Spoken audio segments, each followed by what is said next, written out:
Kul huwallahu ashtu që ka cilësu pejgamberi alayhis salam është thuluthul Kur'an.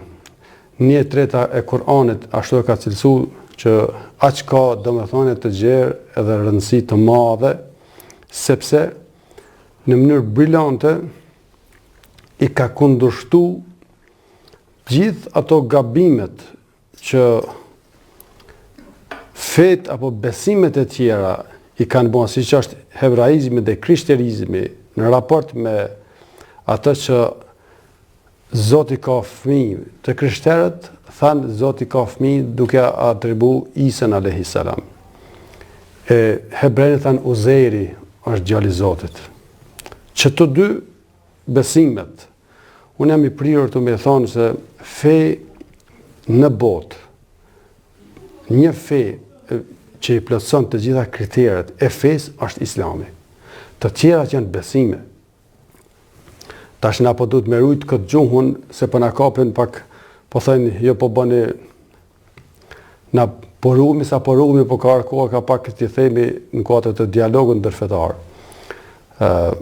Fe të tjera janë besime. Fe që ka doktrinë që mbulon edhe aspektin e asaj që është e teorisë besimore, po edhe aspektin e praktikës apo të legjislacionit, është i vetëm Islami. Fe të tjera nuk i mbulon këto. Për shembull në vendet arabe kemi sheriat, qoftë pjesërisht, qoftë në tërësi që zbatohet. Po nuk mund të themi, nuk mund ta gjejmë një shtet a hebrajik apo të krishterë që qeveriset me sheriat të krishterë, se s'ka sheriat të krishterë. Po vetëm në Islam ka.